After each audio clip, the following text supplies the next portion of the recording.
السلام علیکم دوستوں، میں ہوں کاشف قمر اور آپ موجود ہیں اسلامک نیٹ ورک پہ۔ دوستوں، اسلامک نیٹ ورک میں ہم کتاب مشکوٰۃ المصابیح کا مطالعہ کر رہے ہیں اور یہ حدیث کی انسائکلوپیڈیا کا بھی اس کو نام دیا جاتا ہے۔ تو اس میں ہم مختلف ابواب کا مطالعہ کر چکے ہیں اور آج والا جو ہمارا چیپٹر ہے وہ ہے کتاب الصلاۃ، اور کتاب الصلاۃ میں آگے جو سب ٹاپک ہے وہ امام کی ذمہ داری کا بیان ہے کہ ایک امام کی کیا ذمہ داری ہوتی ہے نماز کے دوران۔ تو حدیث نمبر ہے 1129۔ انس رضی اللہ تعالیٰ عنہ بیان کرتے ہیں کہ میں نے نبی صلی اللہ علیہ وسلم کی بہت ہلکی اور بہت کامل نماز کسی امام کے پیچھے نہیں پڑھی۔ جب آپ کسی بچے کے رونے کی آواز سنتے تو اس اندیشے کے پیش نظر کہ اس کی والدہ کسی آزمائش سے دوچار ہو جائے گی، نماز ہلکی کر دیا کرتے تھے۔ حدیث نمبر 1130۔ ابو قتادہ رضی اللہ تعالیٰ عنہ بیان کرتے ہیں کہ رسول اللہ صلی اللہ علیہ وسلم نے فرمایا، میں لمبی نماز پڑھنے کے ارادے سے نماز شروع کرتا ہوں، لیکن پھر میں بچے کے رونے کی آواز سنتا ہوں تو اپنی نماز میں تخفیف کر دیتا ہوں، اس لیے کہ میں جانتا ہوں کہ اس کے رونے کی وجہ سے اس کی والدہ غمگین ہوتی ہے۔ حدیث نمبر 1131۔ ابو ہریرہ رضی اللہ تعالیٰ عنہ بیان کرتے ہیں کہ رسول اللہ صلی اللہ علیہ وسلم نے فرمایا، جب تم میں سے کوئی لوگوں کو نماز پڑھائے تو وہ تخفیف کرے، کیونکہ ان میں بیمار، ضعیف اور بوڑھے ہوتے ہیں۔ جب تم میں سے کوئی شخص اکیلا نماز پڑھے تو پھر جس قدر چاہے لمبی نماز پڑھے۔ حدیث نمبر 1132۔ قیس بن ابی حزام بیان کرتے ہیں کہ ابو مسعود نے مجھے بتایا کہ ایک آدمی نے عرض کیا، اللہ کے رسول صلی اللہ علیہ وسلم، اللہ کی قسم میں فلاں شخص کی وجہ سے نماز فجر دیر سے پڑھتا ہوں، کیونکہ وہ ہمیں بہت لمبی نماز پڑھاتا ہے۔ چنانچہ میں رسول اللہ صلی اللہ علیہ وسلم کو واضح نصیحت کرتے ہوئے وقت اس دن سے زیادہ ناراض کبھی نہیں دیکھا۔ پھر آپ صلی اللہ علیہ وسلم نے فرمایا، بے شک تم میں سے کچھ نفرت دلانے والے بھی ہیں، پس تم میں سے جو شخص لوگوں کو نماز پڑھائے تو وہ اختصار سے کام لے، کیونکہ ان میں ضعیف، بوڑھے اور حاجت مند بھی ہوتے ہیں۔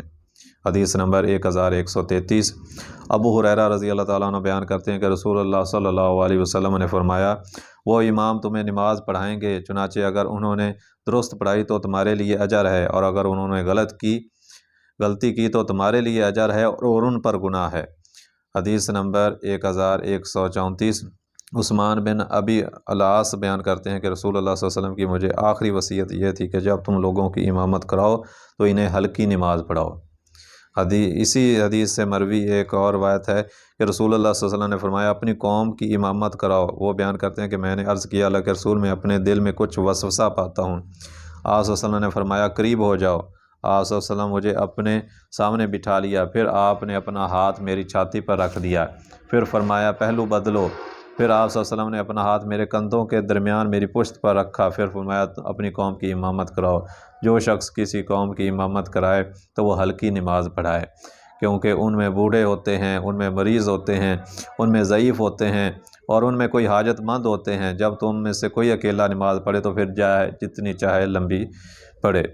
حدیث نمبر 1135۔ ابن عمر رضی اللہ تعالیٰ عنہ بیان کرتے ہیں کہ نبی صلی اللہ علیہ وسلم ہمیں ہلکی نماز پڑھانے کا حکم دیا کرتے تھے، جبکہ آپ سورۃ الصافات سے ہماری امامت کرایا کرتے تھے۔ حدیث نمبر 1136 ہے اور یہ چیپٹر ہے مقتدی کے لیے امام کی مطابعت اور مسبوق کے حکم کا بیان۔ یہ چیپٹر ہے اور اس میں حدیث نمبر 1136 ہے۔ براء بن عازب بیان کرتے ہیں کہ ہم نبی صلی اللہ علیہ وسلم کے پیچھے نماز پڑھا کرتے تھے، جب آپ سمیع اللہ لمن حمدہ فرماتے تو ہمیں سے کوئی شخص اپنی کمر نہ جھکاتا حتیٰ کہ نبی صلی اللہ علیہ وسلم اپنی پیشانی زمین پر رکھ دیتے۔ حدیث نمبر 1137۔ انس رضی اللہ تعالیٰ عنہ بیان کرتے ہیں کہ ایک رسول اللہ صلی اللہ علیہ وسلم نے ہمیں نماز پڑھائی۔ جب آپ نماز پڑھ چکے تو آپ صلی اللہ علیہ وسلم نے اپنا چہرہ مبارک ہماری طرف کرتے ہوئے فرمایا، لوگو، میں تمہارا امام ہوں، تم رکوع و سجود، قیام اور نماز سے فارغ ہونے میں مجھ سے سبقت نہ لیا کرو، کیونکہ میں اپنے آگے اور پیچھے تمہیں دیکھتا ہوں۔ حدیث نمبر 1138۔ ابو ہریرہ رضی اللہ تعالیٰ عنہ بیان کرتے ہیں کہ رسول اللہ صلی اللہ علیہ وسلم نے فرمایا، امام سے سبقت نہ کرو، جب وہ اللہ اکبر کہے تو تم اللہ اکبر کہو، جب وہ وَلَضَّالِّینَ کہے تو تم آمین کہو، جب رکوع کرے تو رکوع کرو، جب سمیع اللہ لمن حمدہ کہے تو تم ربنا لک الحمد کہو۔ بخاری مسلم، لیکن امام بخاری نے اور جب وَلَضَّالِّینَ کہے کا ذکر نہیں کیا۔ حدیث نمبر 1139۔ انس رضی اللہ تعالیٰ عنہ سے روایت ہے کہ رسول اللہ صلی اللہ علیہ وسلم گھوڑے پر سوار ہوئے تو آپ صلی اللہ علیہ وسلم اس سے گر گئے، جس سے آپ کی دائیں جانب خراشیں آ گئی، تو آپ صلی اللہ علیہ وسلم نے کوئی نماز کوئی ایک نماز بیٹھ کر پڑھائی تو ہم نے بھی آپ کے پیچھے بیٹھ کر نماز پڑھی۔ جب آپ صلی اللہ علیہ وسلم فارغ ہوئے فرمایا امام اس لیے بنایا جاتا ہے کہ اس کی اقتداء کی جائے، جب وہ کھڑا ہو کر نماز پڑھے تو تم بھی کھڑے ہو کر نماز پڑھو، جب وہ رکوع کرے تو تم بھی رکوع کرو، جب وہ سر اٹھائے تو تم بھی سر اٹھاؤ، جب وہ سمیع اللہ لمن حمیدہ کہے تو تم ربنا لک الحمد کہو، اور جب وہ بیٹھ کر نماز پڑھے تو تم سب بیٹھ کر نماز پڑھو۔ حمیدی رحمۃ اللہ کہتے ہیں آپ صلی اللہ علیہ وسلم کا یہ فرمان آپ کے مرض قدیم کا وقت ہے۔ پھر اس کے بعد نبی صلی اللہ علیہ وسلم نے بیٹھ کر نماز پڑھائی تو صحابہ نے آپ کے پیچھے کھڑے ہو کر نماز پڑھی۔ آپ نے انہیں بیٹھنے کا حکم نہیں فرمایا، اور نبی صلی اللہ علیہ وسلم کا آخری فعل بطور حجت لیا جاتا ہے۔ یہ صحیح بخاری کے الفاظ ہیں، اور امام مسلم نے اجمعون تک اتفاق کیا ہے، اور ایک روایت میں اضافہ نقل کیا ہے، اس سے اختلاف نہ کرو، اور جب وہ سجدہ کرے تو تم سجدہ کرو۔ حدیث نمبر 1140۔ عائشہ رضی اللہ تعالیٰ عنہا بیان کرتی ہیں کہ جب رسول اللہ صلی اللہ علیہ وسلم بیمار ہوئے تو بلال رضی اللہ تعالیٰ آپ کو نماز کی اطلاع کرنے آئے۔ آپ صلی اللہ علیہ وسلم نے فرمایا ابو بکر کو حکم دو کہ وہ لوگوں کو نماز پڑھائیں۔ چنانچہ ابو بکر رضی اللہ تعالیٰ عنہ نے ان ایام میں نماز پڑھائی۔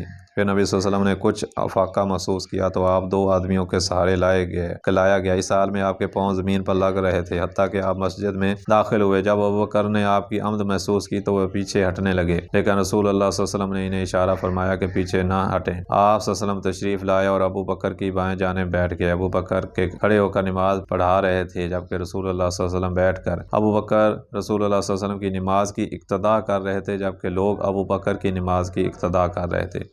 بخاری مسلم ان دونوں کی ایک روایت ہے، ابو بکر لوگوں کو تکبیر سناتے تھے۔ حدیث نمبر 1141۔ ابو ہریرہ بیان کرتے ہیں کہ رسول اللہ صلی اللہ علیہ وسلم نے فرمایا جو شخص امام سے پہلے اپنا سر اٹھا لیتا ہے، کیا وہ اس بات سے نہیں ڈرتا کہ اللہ کہیں اس کے سر کو گدھے کا سر نہ بنا دے؟ حدیث نمبر 1142۔ علی اور معاذ بیان کرتے ہیں کہ رسول اللہ صلی اللہ علیہ وسلم نے فرمایا جب تم میں سے کوئی نماز کے لیے آئے تو وہ جس حال میں امام کو پائے تو وہ اسی حالت میں ان کے ساتھ شامل ہو جائے۔ ترمذی، اور فرمایا یہ حدیث غریب ہے۔ حدیث نمبر 1143۔ ابو ہریرہ بیان کرتے ہیں کہ رسول اللہ صلی اللہ علیہ وسلم نے فرمایا جب تم نماز کے لیے آؤ اور ہم سجدے کی حالت میں ہو تو تم بھی سجدہ کرو، اور اسے کچھ بھی شمار نہ کرو، جس نے ایک رکعت پا لی اس نے نماز پا لی۔ حدیث نمبر 1144۔ انس رضی اللہ تعالیٰ عنہ بیان کرتے ہیں کہ رسول اللہ صلی اللہ علیہ وسلم نے فرمایا جو شخص اللہ کی رضا کی خاطر 40 روز تکبیر اولیٰ کے ساتھ باجماعت نماز پڑھتا ہے، اس کے لیے 2 چیزیں جہنم اور نفاق سے برات لکھ دی جاتی ہے۔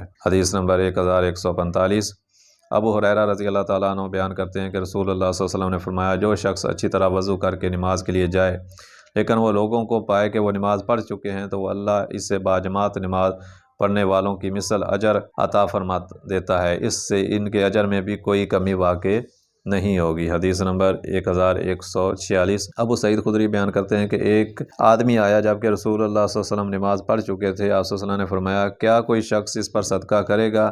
وہ اس کے ساتھ نماز پڑھے۔ ایک آدمی کھڑا ہوا تو اس نے اس کے ساتھ باجماعت نماز پڑھی۔ حدیث نمبر 1147۔ عبید اللہ بن عبداللہ بیان کرتے ہیں کہ میں عائشہ رضی اللہ تعالیٰ عنہ کے پاس گیا اور عرض کیا کیا آپ رسول اللہ صلی اللہ علیہ وسلم کے مرض کے متعلق کچھ مجھے بتائیں گی؟ انہوں نے فرمایا کیوں نہیں؟ فرمایا جب نبی صلی اللہ علیہ وسلم بیمار ہوئے تو آپ صلی اللہ علیہ وسلم نے پوچھا کیا لوگ نماز پڑھ چکے ہیں؟ ہم نے عرض کیا نہیں اللہ کے رسول، وہ تو آپ کا انتظار کر رہے ہیں۔ آپ صلی اللہ علیہ وسلم نے فرمایا میرے لیے ٹب میں پانی ڈالو۔ عائشہ رضی اللہ تعالیٰ عنہ بیان کرتی ہیں کہ ہم نے پانی ڈال دیا تو آپ نے غسل فرمایا، آپ نے اٹھنے کا قصد کیا تو آپ پر غشی طاری ہو گئی۔ پھر آپ صلی اللہ علیہ وسلم کو افاقہ ہوا تو فرمایا کیا لوگ نماز پڑھ چکے ہیں؟ ہم نے عرض کیا اللہ کے رسول نہیں، وہ آپ کا انتظار کر رہے ہیں۔ آپ صلی اللہ علیہ وسلم نے فرمایا میرے لیے ٹب میں پانی ڈالو۔ آپ نے بیٹھ کر غسل فرمایا، پھر اٹھنے کا قصد کیا تو آپ پر غشی طاری ہو گئی۔ پھر افاقہ ہوا تو فرمایا کیا لوگ نماز پڑھ چکے ہیں؟ میں نے عرض کیا نہیں اللہ کے رسول، اور لوگ مسجد میں کھڑے نماز عشاء کے لیے نبی صلی اللہ علیہ وسلم کے منتظر تھے۔ نبی صلی اللہ علیہ وسلم نے ابو بکر کی طرف پیغام بھیجا کہ وہ لوگوں کو نماز پڑھائیں۔ قاصد ان کے پاس آیا اور اس نے کہا رسول اللہ صلی اللہ علیہ وسلم آپ کو حکم فرما رہے ہیں کہ آپ لوگوں کو نماز پڑھائیں۔ ابو بکر نے جو کہ رقیق القلب تھے فرمایا عمر آپ نماز پڑھائیں، تو عمر نے انہیں فرمایا آپ اس کے زیادہ حقدار ہیں۔ ابو بکر نے ان ایام میں نماز پڑھائی۔ پھر نبی صلی اللہ علیہ وسلم اپنی طبیعت میں بہتری محسوس کی تو آپ 2 آدمیوں ان میں سے ایک عباس تھے کہ سہارے نماز ظہر کے لیے تشریف لائے، جبکہ ابو بکر نماز پڑھا رہے تھے۔ جب ابو بکر نے آپ کو دیکھا تو وہ پیچھے ہٹنے لگے، لیکن نبی صلی اللہ علیہ وسلم نے انہیں پیچھے نہ ہٹنے کا اشارہ فرمایا۔ آپ صلی اللہ علیہ وسلم نے فرمایا مجھے ان کے پہلو میں بٹھا دو۔ انہوں نے آپ کو ابو بکر کے پہلو میں بٹھا دیا اور نبی صلی اللہ علیہ وسلم نے بیٹھ کر نماز ادا کی۔ عبید اللہ بیان کرتے ہیں کہ میں نے عبداللہ بن عباس کے پاس گیا تو میں نے انہیں کہا کیا میں تمہیں وہ حدیث بیان کروں جو عائشہ رضی اللہ تعالیٰ عنہ نے رسول اللہ صلی اللہ علیہ وسلم کے مرض کے متعلق مجھے بیان کی ہے؟ انہوں نے فرمایا بیان کرو۔ میں نے ان سے مروی حدیث بھی نے بیان کی تو انہوں نے اس حدیث میں کسی چیز کا انکار نہ کیا۔ البتہ انہوں نے یہ پوچھا کیا انہوں نے بعض کے ساتھ دوسرے آدمی کے نام کے بارے میں تمہیں بتایا تھا؟ میں نے کہا نہیں۔ انہوں نے فرمایا وہ علی رضی اللہ تعالیٰ عنہ تھے۔ حدیث نمبر 1148۔ ابو ہریرہ بیان کرتے ہیں کہ جس نے رکوع پا لیا تو اس نے رکعت پا لی، اور جسے سورۃ فاتحہ نہ ملی وہ خیر کثیر سے محروم ہو گیا۔ حدیث نمبر 1149۔ ابو ہریرہ رضی اللہ تعالیٰ عنہ بیان کرتے ہیں کہ جو شخص امام سے پہلے سر اٹھا لیتا ہے، اس سے پہلے جھکا دیتا ہے، تو اس کی پیشانی شیطان کے ہاتھ میں ہے۔ کتاب الصلاۃ میں چیپٹر ہے 2 مرتبہ نماز پڑھنے والے آدمی کا بیان۔ حدیث نمبر 1150 ہے۔ جابر رضی اللہ تعالیٰ عنہ بیان کرتے ہیں کہ معاذ بن جبل نبی صلی اللہ علیہ وسلم کے ساتھ نماز پڑھا کرتے تھے، پھر وہ اپنی قوم کے پاس جاتے اور انہیں نماز پڑھاتے تھے۔ حدیث نمبر 1151۔ جابر رضی اللہ تعالیٰ عنہ بیان کرتے ہیں کہ معاذ نبی صلی اللہ علیہ وسلم کے ساتھ نماز عشاء ادا کرتے، پھر اپنی قوم کے پاس جاتے اور انہیں نماز عشاء پڑھاتے، اور یہ بعد والی نماز ان کے لیے نفل ہوتی تھی۔ حدیث نمبر 1152۔ یزید بن اسود بیان کرتے ہیں کہ میں نے نبی صلی اللہ علیہ وسلم کے ساتھ حج کیا۔ میں نے نماز فجر آپ صلی اللہ علیہ وسلم کے ساتھ مسجد خفیف میں ادا کی۔ جب آپ نماز پڑھ چکے اور پیچھے مڑے تو وہاں آخر پر 2 آدمی بیٹھے ہوئے تھے جنہوں نے آپ کے ساتھ نماز نہیں پڑھی تھی۔ آپ صلی اللہ علیہ وسلم نے فرمایا انہیں میرے پاس لاؤ۔ انہیں لایا گیا تو وہ گھبراہٹ سے کانپ رہے تھے۔ آپ صلی اللہ علیہ وسلم نے فرمایا تم دونوں نے ہمارے ساتھ نماز کیوں نہیں پڑھی؟ انہوں نے عرض کیا اللہ کے رسول ہم اپنے گھروں میں نماز پڑھ چکے تھے۔ آپ صلی اللہ علیہ وسلم نے فرمایا ایسے نہ کیا کرو، جب تم اپنے گھروں میں نماز پڑھ چکے پھر تمہیں مسجد میں جماعت مل جائے تو ان کے ساتھ بھی نماز پڑھ لیا کرو، کیونکہ وہ تمہارے لیے نفل ہوگی۔ حدیث نمبر 1153۔ بصر بن مجم اپنے والد سے روایت کرتے ہیں، انہوں نے کہا کہ وہ رسول اللہ صلی اللہ علیہ وسلم کے ساتھ کسی مجلس میں موجود تھے۔ اتنے میں نماز کے لیے اقامت کہی گئی تو رسول اللہ صلی اللہ علیہ وسلم کھڑے ہوئے نماز پڑھ کر واپس تشریف لے آئے، جبکہ مجم اپنی جگہ پر ہی تھے۔ رسول اللہ صلی اللہ علیہ وسلم نے ان سے پوچھا تم نے لوگوں کے ساتھ نماز کیوں نہیں پڑھی؟ کیا تم مسلمان نہیں؟ انہوں نے عرض کیا اللہ کے رسول کیوں نہیں، ضرور مسلمان ہوں لیکن اپنے گھر نماز پڑھ چکا ہوں۔ اس پر رسول اللہ صلی اللہ علیہ وسلم نے انہیں فرمایا جب تم نماز پڑھنے کے بعد مسجد میں آؤ اور نماز ہو رہی ہو تو تم جماعت کے ساتھ نماز پڑھو، خواہ تم نماز پڑھ ہی چکے ہو۔ حدیث نمبر 1154۔ اسد بن خزیمہ کے قبیلے کے ایک شخص سے روایت ہے کہ انہوں نے ابو ایوب انصاری سے مسئلہ دریافت کیا، ہم میں سے کوئی شخص اپنے گھر میں نماز پڑھ کر مسجد میں آتا ہے اور نماز ہو رہی ہو تو کیا میں ان کے ساتھ نماز پڑھوں؟ اس پر میرا دل مطمئن نہیں ہوتا۔ ابو ایوب انصاری بیان کرتے ہیں کہ ہم نے اس بارے میں دریافت کیا تو آپ صلی اللہ علیہ وسلم نے فرمایا اس کے لیے جماعت کا ثواب ہے۔ حدیث نمبر 1155۔ یزید بن عامر بیان کرتے ہیں کہ میں رسول اللہ صلی اللہ علیہ وسلم کی خدمت میں حاضر ہوا تو آپ نماز پڑھ رہے تھے، میں بیٹھ گیا اور ان کے ساتھ نماز میں شریک نہ ہوا۔ جب رسول اللہ صلی اللہ علیہ وسلم فارغ ہوئے تو آپ نے مجھے بیٹھے ہوئے دیکھ کر فرمایا یزید کیا تم مسلمان نہیں؟ میں نے عرض کیا کیوں نہیں اللہ کے رسول میں تو مسلمان ہوں۔ آپ صلی اللہ علیہ وسلم نے فرمایا تم نے جماعت کے ساتھ نماز کیوں نہیں پڑھی؟ میں نے عرض کیا میں نے سمجھا کہ آپ نماز پڑھ چکے ہوں گے لہٰذا میں نے گھر میں پڑھ لی تھی۔ آپ صلی اللہ علیہ وسلم نے فرمایا جب تم نماز کے لیے اور لوگوں کو پاؤ تو پھر تم ان کے ساتھ نماز پڑھو، اگر تم پڑھ چکے ہو تو پھر وہ تمہارے لیے نفل ہوگی اور یہ فرض۔ حدیث نمبر 1156۔ ابن عمر سے روایت ہے کہ کسی آدمی نے ان سے دریافت کیا، اس نے کہا میں گھر میں نماز پڑھ لوں اور پھر مسجد میں باجماعت نماز پڑھ لوں تو پھر کیا میں جماعت کے ساتھ شریک ہو جاؤں؟ انہوں نے اسے بتایا ہاں۔ اس آدمی نے کہا میں ان میں سے کسی کو اپنی فرض نماز قرار دوں؟ ابن عمر نے فرمایا کیا تجھے اس کا اختیار ہے؟ اس کا اختیار تو اللہ عز و جل کو حاصل ہے کہ وہ ان میں سے جسے چاہے فرض بنا دے۔ حدیث نمبر 1157۔ میمونہ رضی اللہ تعالیٰ عنہ کے آزاد کردہ غلام سلیمان بیان کرتے ہیں کہ ہم مقام بلات پر ابن عمر کے پاس آئے تو وہ لوگ نماز پڑھ رہے تھے۔ میں نے ابن عمر سے پوچھا کہ آپ ان کے ساتھ نماز نہیں پڑھتے؟ انہوں نے فرمایا میں پڑھ چکا ہوں، اور میں نے رسول اللہ صلی اللہ علیہ وسلم کو فرماتے ہوئے سنا ایک نماز کو ایک ہی دن میں 2 مرتبہ نہ پڑھو۔ حدیث نمبر 1158۔ نافع بیان کرتے ہیں کہ عبداللہ بن عمر فرمایا کرتے تھے جو شخص نماز مغرب یا نماز فجر پڑھ لے پھر وہ انہیں امام کے ساتھ پا لے تو وہ انہیں دوبارہ نہ پڑھے۔